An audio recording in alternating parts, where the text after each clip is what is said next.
Yun. Ganito yung yari kata ng paglalagay ng level. Dahil tayo ang ano niya, ang pitchy niya, itsimeta. Tapos, yung gano'n.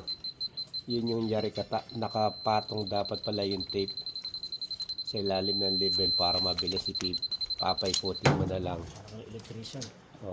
Hindi ka mukha naman nakita natin sa Gemba.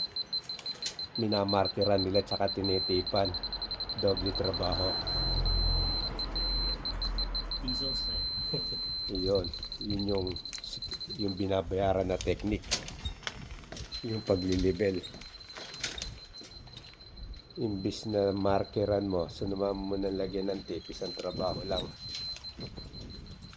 Tapos, yung paglalagay ng pag-a-adjust ng level,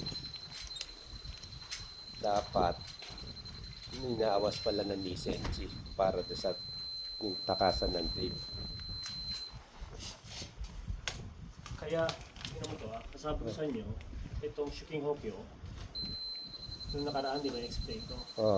Pag ito yung tama ng level dito. Diyan. Di ba paano kung yung Shuking Hokyo mo ilagay mo dito sa may gitna? Hindi ka makapag-tape. Hindi mo ilalagay yung temba.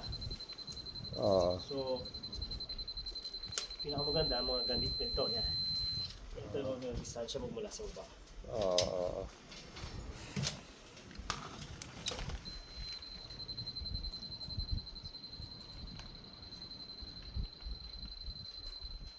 Ito usually ginagawa dalawang tao.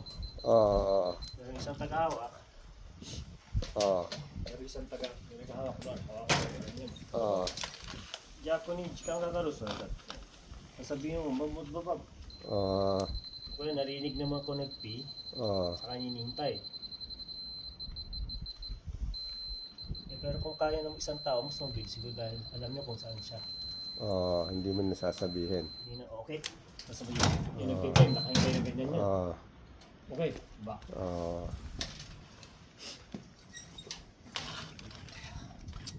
Kailangan talaga yung mga ganyang naritiro na sikoto.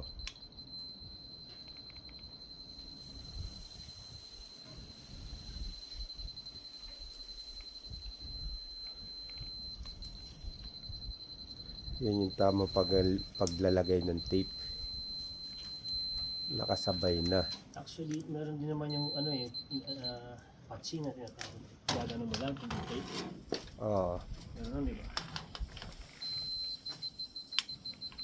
Ito, ayos ang lagay mo pa rin ang hooklogin mo.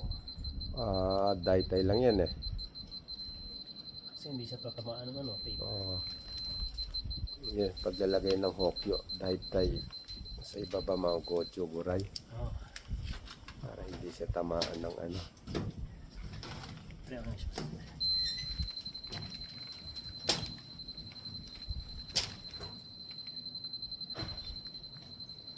Kailangan talaga marami ka pang dapat matutunan pala talaga sa pagkikiso. Yung mga sikretong binabayaran. Wala ko man experience